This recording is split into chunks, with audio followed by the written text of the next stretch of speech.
I used to like using my computer. Now, every time I use my computer, I hate it. Why has this happened? Why now do I hate using my computer?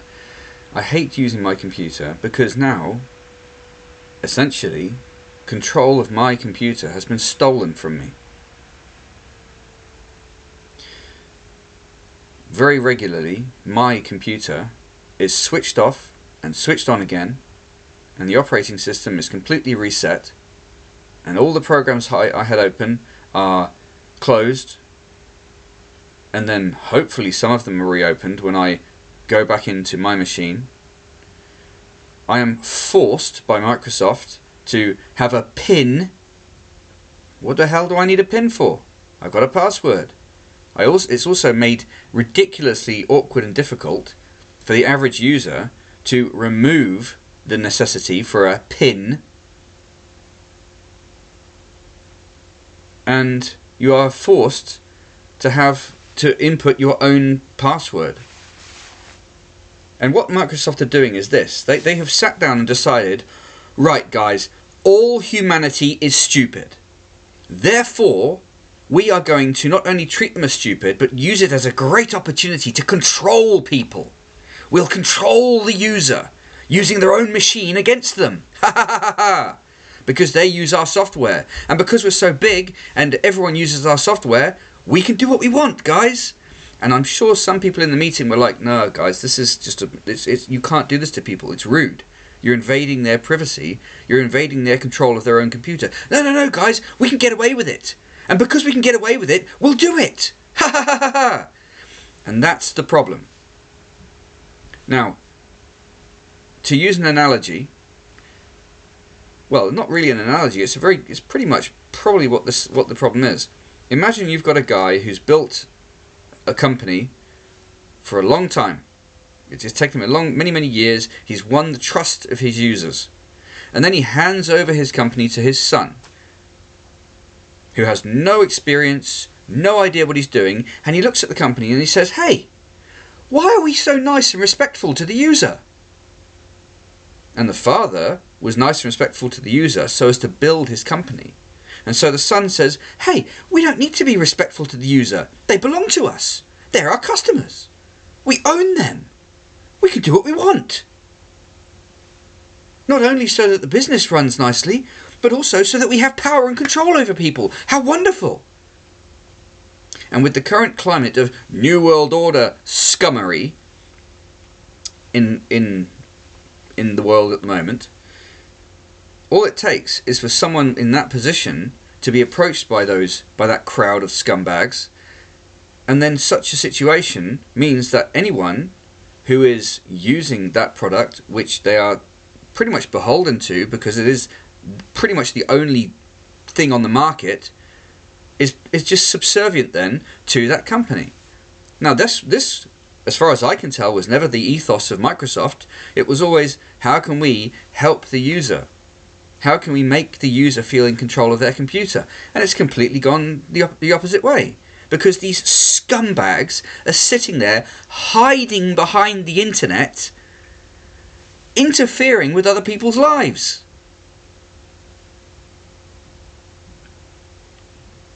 And then we've got this whole sort of controlling, I don't like using the word Orwellian, but whatever, this controlling ethos which these New World Order scumbags are trying to impose upon the rest of the world and everyone in it.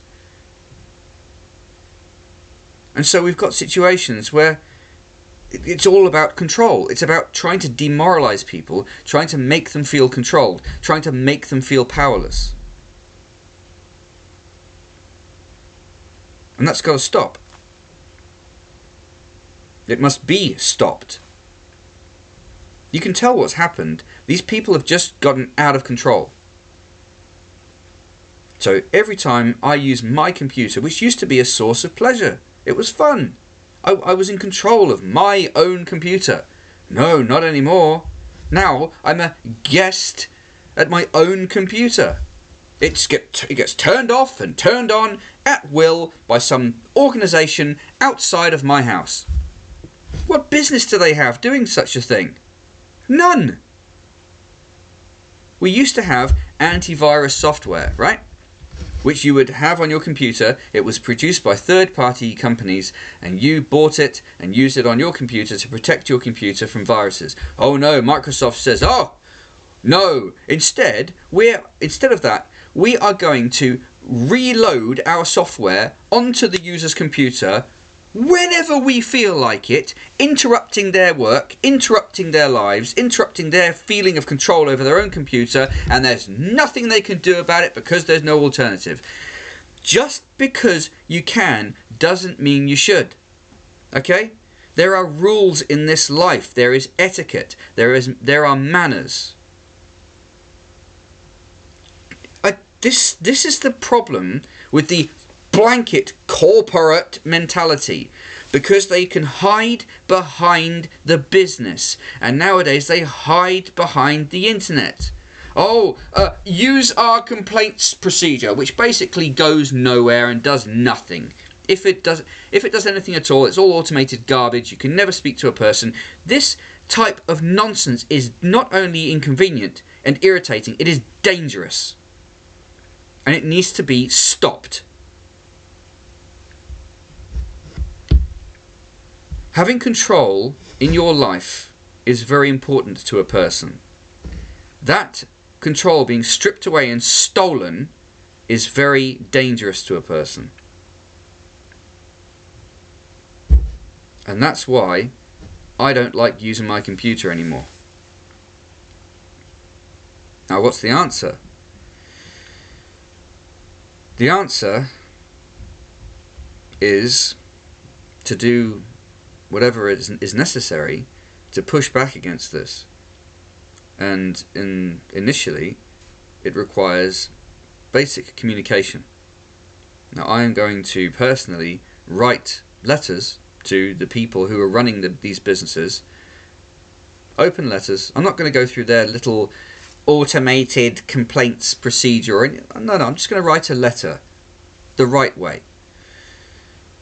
And I'm going to address these issues. I'm going to state to them exactly what they're doing wrong.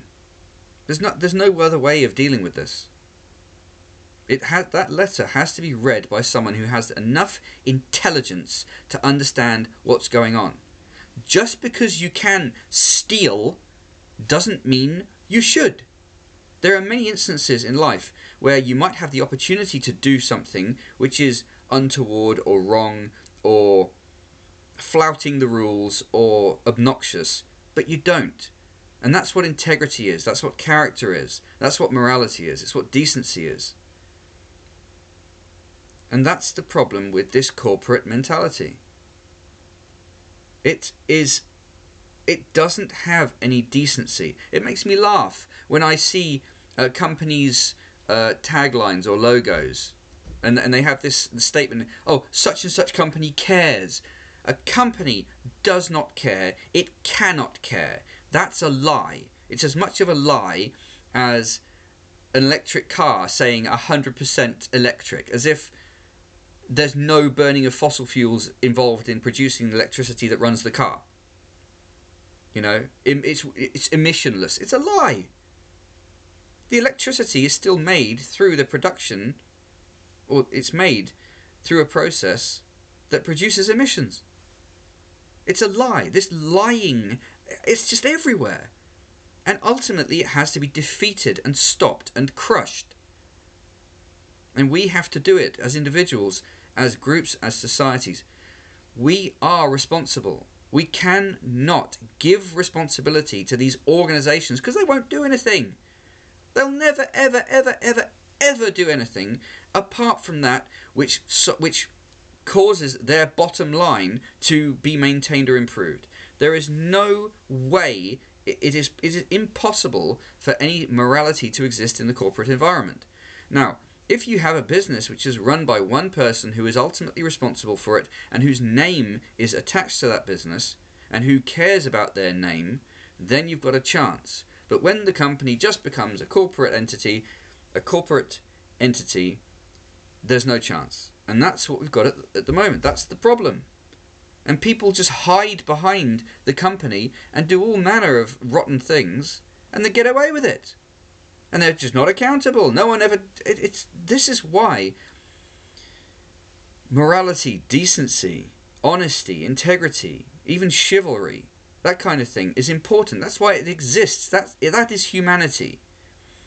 So, as we move towards a situation where we're exposed more and more to what is known as artificial intelligence, which isn't really artificial intelligence, but it's still damaging and dangerous, we need to recognize the danger of these things. And as individuals, we need to step up and take responsibility, wherever you are, okay?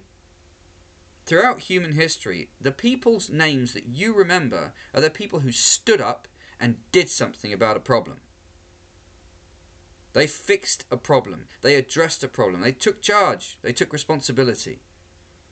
And that is open to anybody. And in fact, the responsibility is incumbent upon anybody and everybody to find within themselves the backbone, the initiative to do so. And we need to do that more and more and more. There is an incentive and agenda at the moment in place being perpetrated and pursued through the media to try to confuse and demoralize people and make them feel that they are powerless. That's not true. It will never be true. So you have to remove yourself from that and start to take responsibility and take charge of the world around you. So do what you can. Be responsible. That's that. You have to do this. If you don't like something that's going on, don't go, oh, it's just the way the world is. I can't do anything. That's nonsense. You can. The way the world is the way it is because people have actively made it that way or neglectfully not upheld and maintained and involved themselves in their responsibility to change things. Every person has that responsibility. Now, those who would seek to control you are trying to make you feel that you don't have that responsibility, but you do. They're trying to use what I call cotton wool communism for your safety to disempower you. Reject it. Throw it away. It's garbage. You are responsible. Each and every individual on this planet is responsible. And you have to choose to take up that responsibility. Everyone has to do this. And that's why I don't like using my computer. And I'm going to take my responsibility and do what I can to fix this problem. Other people need to also do the same sort of thing. Don't feel disempowered. Don't feel alone. You aren't alone. There are other people thinking and feeling the same things. So, let's get busy now and start fixing this problem.